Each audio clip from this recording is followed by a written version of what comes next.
Après les États-Unis et le Royaume-Uni, la France adopte le 9 décembre 2016 une loi contre la corruption et le trafic d'influence, dite loi Sapin 2.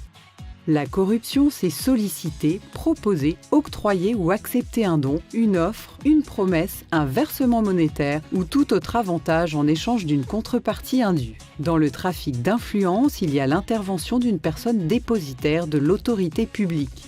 Ainsi, la mise en place d'un plan de prévention du trafic d'influence et de la corruption est donc désormais obligatoire pour toutes les entreprises françaises et ses filiales, c'est-à-dire vous tous. Le groupe NUX est donc tenu de se mettre en conformité et de mettre en place un programme de compliance comprenant les 8 mesures. L'adoption d'un code de conduite, la mise en place d'un régime disciplinaire, la mise en place d'un dispositif d'alerte interne, l'établissement d'une cartographie des risques, la mise en œuvre de formations, l'instauration d'une procédure de vérification d'intégrité, la mise en place de contrôles comptables, le contrôle et l'évaluation interne pour toutes ces mesures. Attention, pour être en conformité avec une éventuelle loi locale, vérifiez l'existence d'une loi dans vos pays respectifs qui serait plus restrictive que la loi Sapin 2 et informez-nous-en.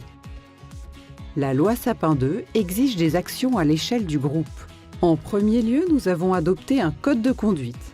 Nous vous demandons d'en prendre connaissance, d'adapter son contenu aux exigences locales avec l'aide de votre conseil et de le transmettre obligatoirement à chacun de vos salariés.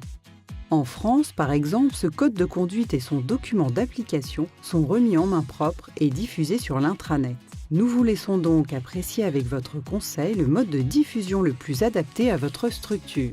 De plus, l'adoption du code de conduite exige la mise en place d'un régime disciplinaire. Cela implique la modification du règlement intérieur sanctionnant le non-respect du code.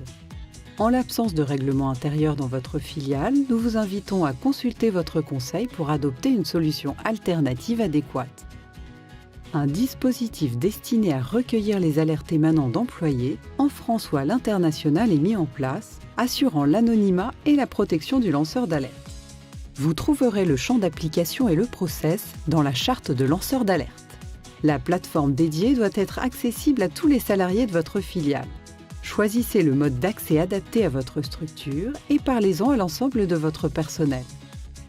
L'adoption du code de conduite, de la mise en place d'un régime disciplinaire ou d'un dispositif d'alerte interne peut nécessiter d'informer et consulter les représentants du personnel. Nous vous invitons donc à consulter votre conseil pour vérifier les exigences locales et les modalités pour s'y conformer.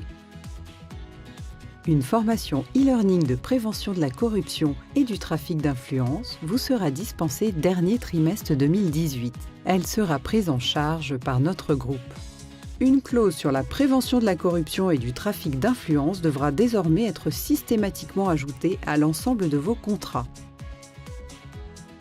Retrouvez toutes ces étapes sur notre planning de mise en conformité.